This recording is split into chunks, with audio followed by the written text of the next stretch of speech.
दरभंगा शहर में दिन में ठगी के धंधा बहुत तेजी से फल फूल रहा है। तखने तो लगातार दरभंगा शहर में ठगी के नहार पकड़ में आबि रहल छै। एक बेर फिर दरभंगा पुलिस नौकरी के नाम पर ठगी करे वाला गिरोह के केलक भंडाफोड़। और देखे छी की अछि पूरा मामला।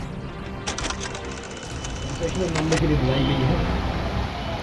आज दिनांक 26 अगस्त को सुबह नेपाल राष्ट्र के युवक रुपेश कुमार पिता उपेंद्र शाह जिला धनुषा के द्वारा मध्य यूपी में एक आवेदन दिया जाता है, जिसमें उनके द्वारा बताया ये जाता है कि उन्हें और उनके ऐसे कई अन्य नेपाल राष्ट्र के युवकों को नौकरी के नाम पर झांसा देकर यहाँ बुलाया गया।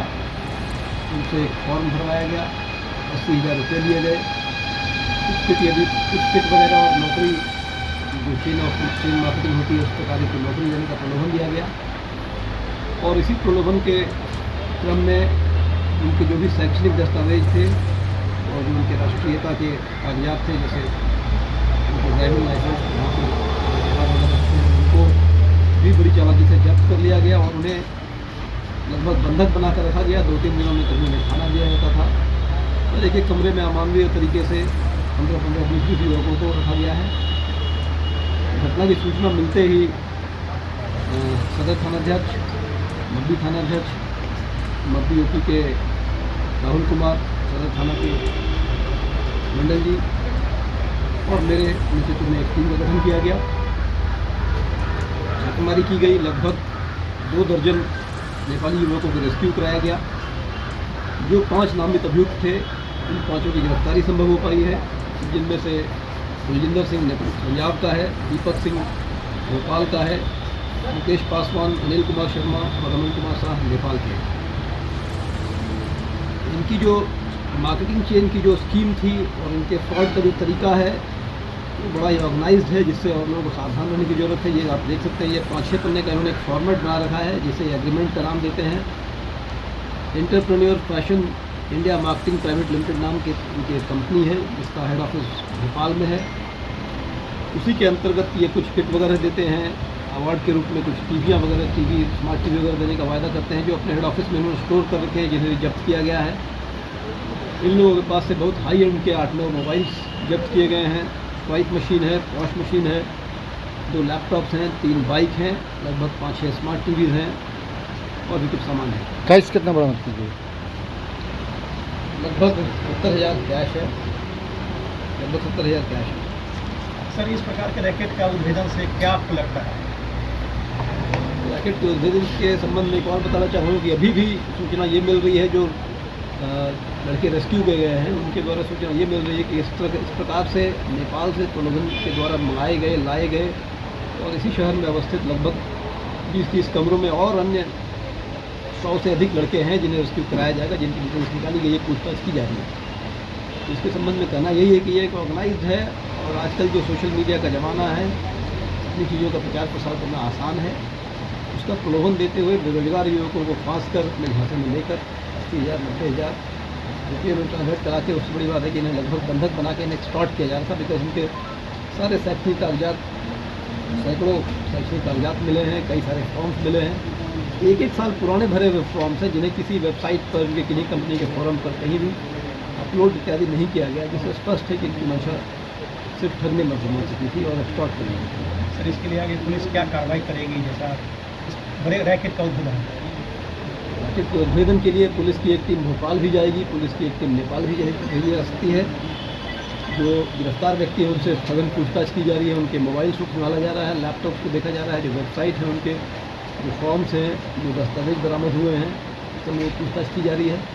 जो अन्य लड़के हैं जिन्हें रेस्क्यू कराया जाएगा, उनके साथ क्या हुआ है, यहाँ जो इनके ऑफिसेस थे जहाँ ये ट्रेनिंग देते थे, उन जगहों पर छापेमारी की जाएगी जहाँ ये उठते बैठते थे, जिन लोकल लोगों के संपर्क में थे, उन पर भी कड़ाई से पूछताछ की जाएगी। जो भी विधिसम्मत कार्रवाई होगी की जाएगी। तो ऐसे नेटवर्किंग कंपनियां 5-6 और हैं जो अलग अलग थाना क्षेत्र में हैं, क्या उन पर भी कार्रवाई होगी? अगर कोई आवेदन आता है या अगर कोई सूचना ऐसी मिलती है, देखिए कुछ कंपनियां फेयर भी होती हैं, कुछ चेन ऑफ मार्केटिंग का फेयर कंपनियां भी हैं जो मार्केट में एग्जिस्ट कर रही हैं, लेकिन अधिकांश उसमें माना जा सकता है प्रथम दृष्टया कि अधिकांश फ्रॉड होते हैं। लोगों को भी आप लोगों के माध्यम से हम लोग बताना चाहेंगे, सावधान रहने की ज़रूरत है। और जैसे ही सूचना मिली विद इन आवर्स पूरी टीम को गिरफ्तार किया गया, सारे रेड्स की गई। ये दरभंगा पुलिस की सर इस टीम में जितने लोग शामिल थे, क्या उनको पुरस्कृत करने की भी बात होगी, क्योंकि बड़े रैकेट का उद्भेदन दरभंगा पुलिस ने किया। यहाँ जो भी लोग थे उन्हें पुरस्कृत करने की अनुशंसा बड़ी पुलिस अधीक्षक महोदय की है। सर भविष्य में अगर पुलिस को इस प्रकार की और जानकारी मिलती है तो क्या उस पर भी कार्रवाई होने की संभावना है? बिल्कुल कार्रवाई होगी। अभी एक चेन ऑफ इवेंट्स इसमें होगा, अभी और लोगों को रेस्क्यू कराया जाएगा, टीम भोपाल जाएंगी। हम लोग को जो एक्शन लिया था है ना, वो सक्सेसफुल हो गया। क्या किए तुम लोग आज? आवेदन दिए थे? कहाँ? माजी थाना उसके बाद कितने लोग पकड़ा? 5 लोग का। वो 5 लोग कौन कौन है? 5 लोग, एक का नाम रोमन है, दूसरा का नाम उसका नाम नहीं पंजाबी है, तीसरा का नाम अनिल है, चौथा का नाम दीपक है, पांचवा का नाम एक ये मुकेश है। ये लोग क्या आपको कहता था? ये लोग हम लोग को बोलता था है ना, सिर्फ आने की यहाँ बाहर देश से यानी कि नेपाल से और आदमी मंगाओ है ना, तुम लोग ज्वाइन कराओ, उससे प्रॉफिट कमाओ। आप कितना दिन पहले ज्वाइन किए यहाँ? हम यहाँ पर 2 महीना पहले ज्वाइन किए थे। क्या सब दिए थे यहाँ?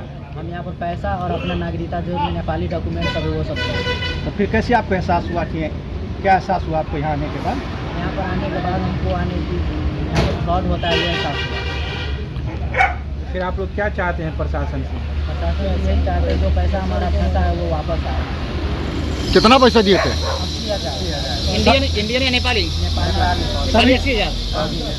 बना सब लोग 80-80 हज़ार दिए थे। कितने आदमी से पैसा लिया गया है? 500 है करीब। क्या नाम हुआ तुम्हारा? मेरा नाम रामवीर सिंह हुआ। कहाँ घर है? मेरा घर सरलाही मलंगवा गैर बाजार। एक आदमी कहाँ? सर यहाँ पर हमको जॉब के नाम से बुलाया गया था, लेकिन यहाँ पर जॉब नहीं होता है। यहाँ पर आता है, बोलता है कि बिजनेस पार्टनर बनाना पड़ता है, 4 दिन का ट्रेनिंग देता है, उसमें इतना हाइपर कर देता है कि घर से पैसा लाने पर मजबूर कर देता है। बोलता है कि 80,000 रुपये लगेगा, और वो 80,000 का लेकर परचेज करता है, बोलता है कि प्रोडक्ट मिलेगा, कुछ नहीं मिलता, इधर फ्रॉड होता है। इसीलिए हम लोग यहाँ पर कंप्लेंट किया मोबी थाना में। आज हमारा वो क्या वो सक्सेसफुल हो गया है। अब आगे हम यही चाहते हैं कि हमारा पैसा वापस कर दें, उन लोगों को सज़ा होए, और आगे चलकर कोई नेपाली इसमें ना आए, फंसे ना इसमें। कहाँ से आए थे आप? हम नेपाल से आए थे। कितना दिन पहले आए थे? हम लोग 1.5 महीना पहले आए थे। क्या रखता था? कैसे बंद करके रखता था खाना वाना? क्या सर घर रूम में रखते थे, रूम से बाहर ही नहीं जाने देते थे, अपना मोबाइल भी नहीं यूज करने देते थे, सिम भी नहीं था, मोबाइल भी यूज नहीं करने देते थे, घर पे बात भी नहीं करने देते थे, पूरा जेल की तरह आके रखता था। खाना टाइम से भी नहीं देता था, एक टाइम देता था, एक बार रात को 1 बजे रात में 12 बजे रात में मिलता था, वो भी थोड़ा। क्या नाम है? मेरा नाम धीरज शर्मा है। कहाँ से आए हैं? हम नेपाल से।